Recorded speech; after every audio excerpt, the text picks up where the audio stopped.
Hello नमस्कार साथियों, जेके भाई कैलाशनाथ के यूट्यूब प्लेटफॉर्म पे आपका हार्दिक स्वागत एवं अभिनंदन है।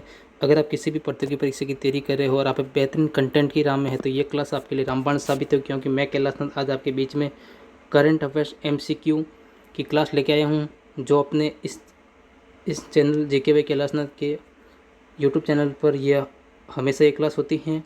तो आज मैं आपके बीच में जो करंट अफेयर्स क्लास लेके आया हूँ वो अपने तारीख 18 तारीख, 19 तारीख और 20 तारीख, तीनों तारीख की करंट अफेयर साथ लेके आए हूँ, क्योंकि जो चतुर्थ श्रेणी का पेपर था उसके लिए हम इस चैनल पर जनवरी से लगा के अगस्त तक करंट अफेयर की क्लास लेके आए थे परसों।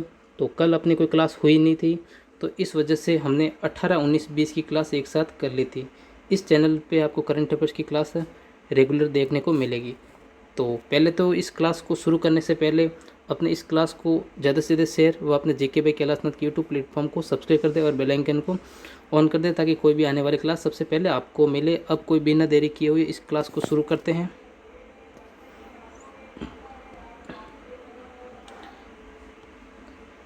अट्ठारह से 20 सितंबर 2025 की करंट अफेयर्स एमसीक्यू। सबसे पहले 18 तारीख के एमसीक्यू पढ़ते हैं। तो अपना आज का पहला प्रश्न है, भारत में कितने बांध 50 से 100 साल पुराने हैं जो बेहद उम्र की श्रेणी में आते हैं। ये पूछ रहे हैं भारत में कितने बांध ऐसे हैं जो 50 से 100 साल पुराने हैं। कितने? 50 से 100 साल पुराने हैं जो बेहद उम्र की श्रेणी में आता है। तो अपने ए हैं लगभग 500, बी हैं लगभग 800, सी हैं 1050, डी हैं 1500। अगर हम इसके राइट आंसर की बात करें तो इसका राइट आंसर हो जाएगा आपके सी। सी आपके करेक्ट आंसर होगा। सी आपको याद रखना है। बढ़े नेक्स्ट प्रश्न की ओर।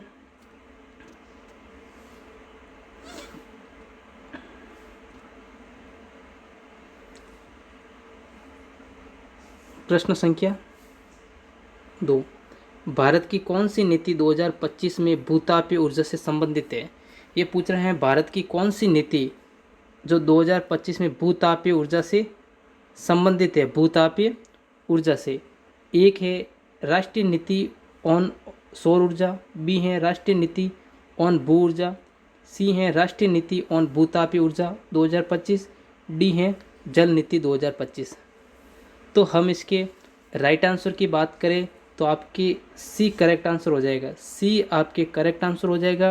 राष्ट्रीय नीति ऑन भूतापीय ऊर्जा 2025 ये आपको याद रखना है। दूसरे का सी आपको याद रखना है। बड़े नेक्स्ट प्रश्न की ओर। प्रश्न संख्या 3, भारत में इंजीनियरिंग डम्स की समस्या क्यों चिंताजनक है। ए हैं उत्तरोत्तर खराब होनी संरचनाएं, बी हैं सिंचाई एवं विद्युत उत्पादन प्रभावित होने की संभावना, सी हैं बाढ़ नियंत्रण कमजोर पड़ना, डी हैं सभी उपयुक्त। तो हम इसके राइट आंसर की बात करें तो आपके जो उपरोक्त तीनों हैं वो तीनों ही सही है आपके। तो आपके सभी उपयुक्त सही है। ए भी सही है, बी भी सही है, सी भी सही है। बढ़े नेक्स्ट प्रश्न की ओर।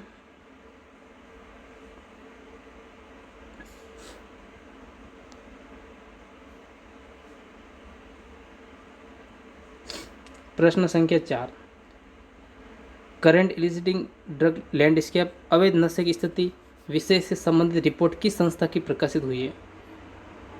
नैरोकोटिक्स control of bureau, ministry of health, central bureau of investigation या the ministry of home affairs.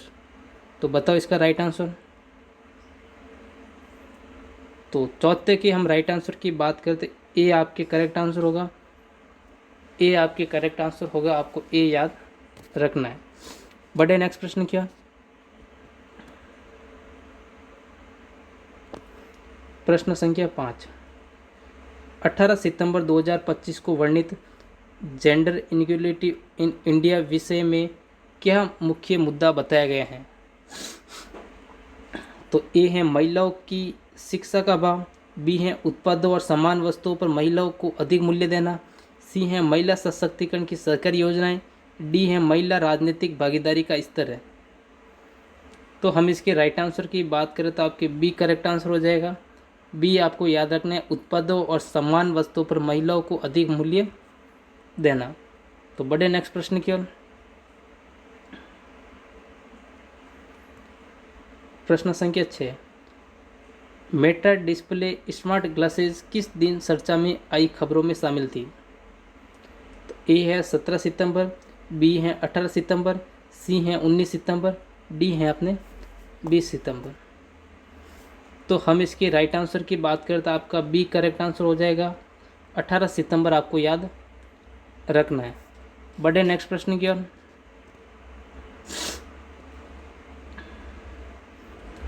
प्रश्न संख्या 7, किन किन जनजातियों को denotified nomadic and semi nomadic tribes DNTS कहा जाता है? ये किस खबर में आए हैं? ए है शिक्षा नीति से संबंधित लेख में, बी है संस्कृति संबंधी रिपोर्ट में, सी है UPSC करंट अफेयर्स 18 सितंबर 2025 में, या डी है ग्रामीण विकास रिपोर्ट में। तो हम इसके राइट आंसर की बात करें तो सी आपके करेक्ट आंसर हो जाएगा। जिन्होंने भी सी दिया UPSC करंट अफेयर्स 18 सितंबर 2025 वो आपके करेक्ट आंसर हैं।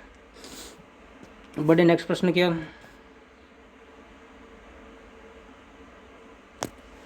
प्रश्न संख्या 8, सारनाथ का उल्लेख 18 सितंबर की करंट अफेयर्स रिपोर्ट में किस संदर्भ में हुआ है? सारनाथ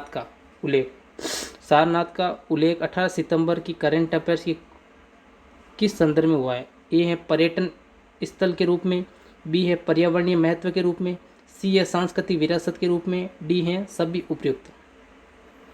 तो हम इसके राइट आंसर की बात करें तो जिन्होंने सी आंसर दिए हैं सांस्कृतिक विकास आपके करेक्ट आंसर होगा। आपको सांस्कृतिक विकास याद सांस्कृतिक विरासत आपको याद रखना है। आ गया है समझ में? बढ़े नेक्स्ट प्रश्न की ओर। प्रश्न संख्या 9, कौन सी रिपोर्ट बताती है कि भारत UAE निवेश साझेदारी के लिए उच्च स्तरीय कार्यदल high level task force in investment बैठक हो रही है? ए है इंडिया कनाडा प्रवास बैठक, सी है India UAE high level task force बैठक, सी है इंडिया US व्यापार वार्ता, डी है बथुकम्मा का उत्सव। तो हम इसके राइट आंसर की बात करें तो आपके बी करेक्ट आंसर हो जाएगा। बी आपके करेक्ट आंसर हो जाएगा। इसका बड़े नेक्स्ट प्रश्न की ओर।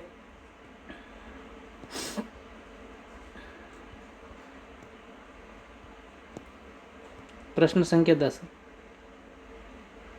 रायपुर राज्य मेमू सेवा किस उद्देश्य से शुरू की गई है? ए व्यापार बढ़ाने के लिए, बी धार्मिक सांस्कृतिक संपर्क बढ़ाने के लिए, सी पर्यटन सुविधा के लिए, या फिर डी है रोजमर्रा आवागमन आसान बनाने के लिए। तो हम इसके राइट आंसर की बात करें तो बी आपके करेक्ट आंसर है। बी धार्मिक सांस्कृतिक संपर्क बढ़ाने के लिए बी आपके करेक्ट आंसर है। तो बढ़े नेक्स्ट प्रश्न की ओर। तो आपके 18 सितंबर के जितने भी करंट अफेयर्स थे वो अपने हो गए पूरे। अब हम लेते हैं जो 19 सितंबर के जितने भी करंट अफेयर्स के क्वेश्चन है वो लेते हैं हम।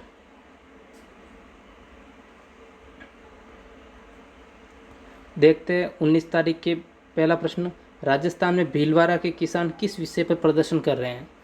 जो भीलवाड़ा के जो किसान हैं वो किस विषय पर प्रदर्शन कर रहे हैं? तो ए है खेती के लिए सिंचाई पानी की कमी, बी है फसल हानि का मुआवजा, सी है न्यूनतम समर्थन मूल्य बढ़ाने की मांग, डी है सरकारी समर्थन योजनाएं बंद होने की शिकायत। तो हम इसके राइट आंसर की बात करें तो आपके बी करेक्ट आंसर होगा। बी करेक्ट आंसर है फसल हानि का मुआवजा मांगना, ये आपको याद रखना है। बढ़े नेक्स्ट प्रश्न की ओर। प्रश्न संख्या 2, सेवा ही समर्पण पहल किस मौके पर शुरू की गई थी? जो सेवा ही समर्पण जो सेवाई समर्पण पहल है ना, वो किस मौके पर शुरू की गई थी? तो ए है भारत का स्वतंत्रता दिवस, बी है प्रधानमंत्री का जन्मदिन 75वां, सी है गणतंत्र दिवस, डी है राष्ट्रीय सेवा दिवस। तो हम इसके राइट आंसर की बात करते तो आपके बी करेक्ट आंसर हो जाएगा। बी आपको याद रखना है, बी आपको याद रखना है, प्रधानमंत्री का जन्मदिन। तो 75 जन्मदिन सन इस मौके पर शुरू की गई थी। चले नेक्स्ट प्रश्न की ओर।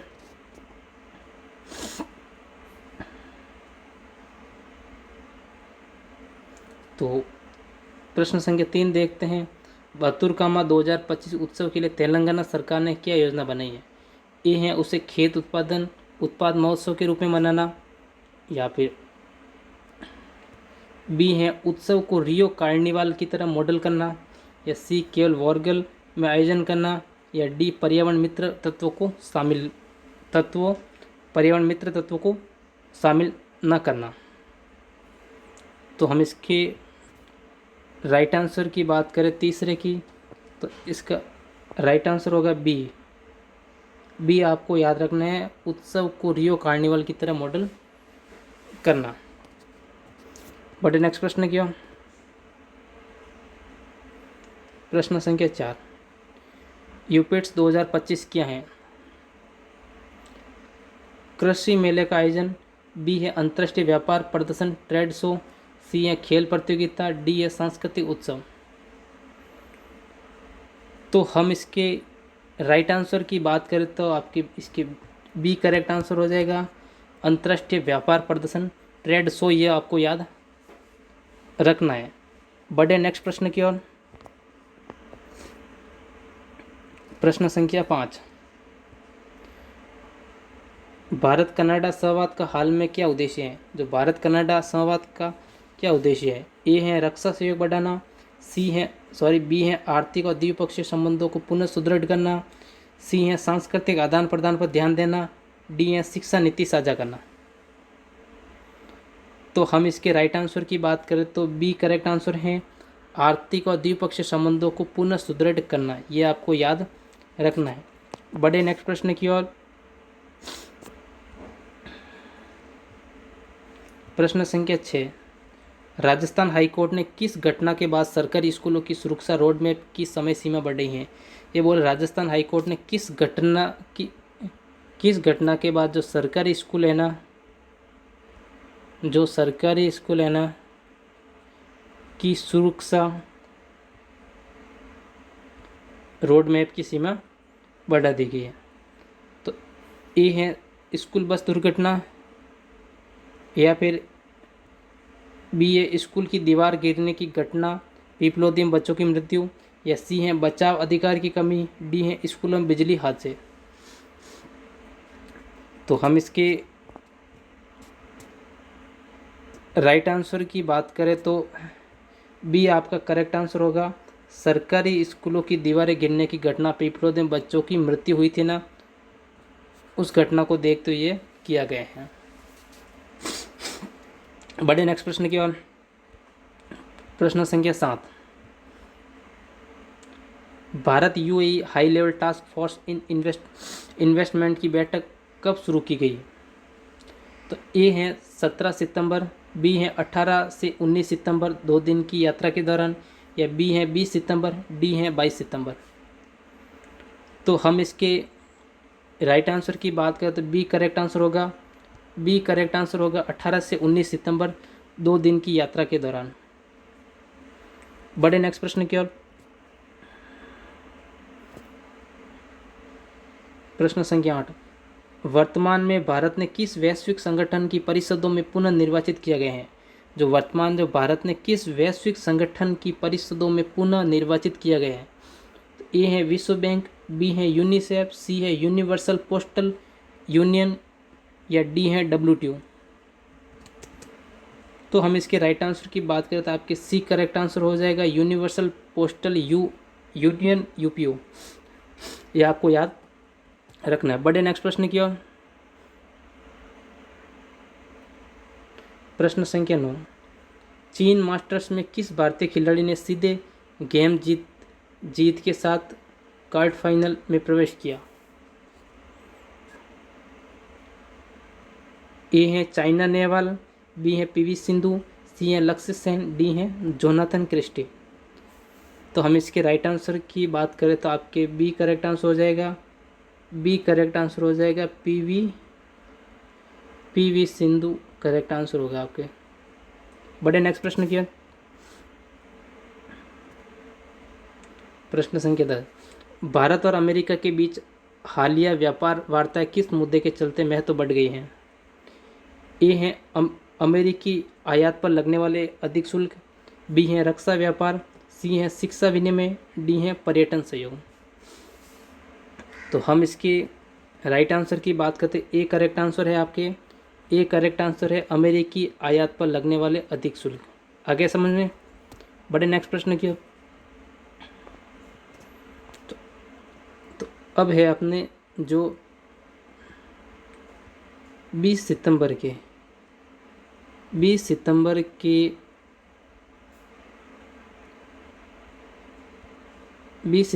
करंट अफेयर्स 18 के पढ़ लिए, 19 के पढ़ लिए। अपने अभी हम जो MCQ पढ़ेंगे वो अपने हैं 20 सितंबर के। आगे समझ में। तो देखो प्रश्न संख्या 1, भारत ने किस संगठन की काउंसिल ऑफ एडमिनिस्ट्रेशन और पोस्टल ऑपरेशंस काउंसिल की सीट पुनः प्राप्त की है? तो इंटरनेशनल टेलीकम्युनिकेशन यूनियन ITU, या वर्ल्ड हेल्थ ऑर्गेनाइजेशन WHO, या universal postal union UPO। D है इंटरनेशनल मॉनेटरी फंड। तो बताओ इसका राइट आंसर। तो हम इसके राइट आंसर की बात करें, सी करेक्ट आंसर होगा। देखो सी करेक्ट आंसर हो जाएगा यूनिवर्सल पोस्टल यूनियन UPO। ये आपको याद रखना है, याद। बड़े प्रश्न संख्या 2 की ओर। प्रश्न संख्या 2, combined commanders and conference CC 2025 किस शहर में आयोजित हुई? ए है दिल्ली, बी है कोलकाता, सी है मुंबई, डी है हैदराबाद। तो हम इसके राइट आंसर की बात करें तो आपके बी करेक्ट आंसर हो जाएगा कोलकाता। बी आपके करेक्ट आंसर हो जाएगा कोलकाता। बढ़े नेक्स्ट प्रश्न की ओर। प्रश्न संख्या 3, कंबाइंड कमांडर्स कॉन्फ्रेंस के दौरान किस दस्तावेज का अनावरण हुआ है? ए है भारत रक्षा नीति 2030, बी है armed forces reform charter, C है Indian armed force on vision 2047, D है नेशनल सिक्योरिटी स्टैंडर्ड 2025। तो हम इसके राइट आंसर की बात करते हैं, अब सी करेक्ट आंसर हो जाएगा Indian armed force vision of 2047। ये आपको याद रखना। बड़े नेक्स्ट प्रश्न की ओर। प्रश्न संख्या 4, 20 सितंबर को दिनांकित करंट अफेयर्स रिपोर्ट में बताए गए हैं कि भारत ने किस क्षेत्र में सुधार एवं पुनरुद्धार के उद्देश्य किया है? तो ए है महिला अधिकार, बी है ट्रेड नीति, सी है सुरक्षा और सैन्य सक्षमता, डी है शिक्षा नीति। तो हम इसके राइट आंसर की बात करते हैं, आपको सी करेक्ट आंसर हो जाएगा। चौथे का सी आपके करेक्ट आंसर हो जाएगा। बढ़े नेक्स्ट प्रश्न की ओर। प्रश्न संख्या 5, कंबाइंड कमांडर्स कॉन्फ्रेंस CC 2025 की थीम क्या थी? ए स्वावलंबन के लिए युवा शक्ति, बी है reform transformation for the future, C है सुरक्षा एवं शांति, डी है रक्षा एकीकरण एवं आत्मनिर्भरता। तो हम इसके राइट आंसर की बात करें तो आपके बी करेक्ट आंसर हो जाएगा reform transformation for the future. ये आपके करेक्ट आंसर हो जाएगा। बढ़े नेक्स्ट प्रश्न की ओर। प्रश्न संख्या 6, India reelected for to council of UPO खबर में किस प्रकार की पहल भारत द्वारा पिछले सत्र में की गई? ए है डिजिटल पिन, बी है UPI आधारित क्रॉस बॉर्डर लेन देन, सी है ई कॉमर्स के लिए डाकघर निर्यात केंद्र,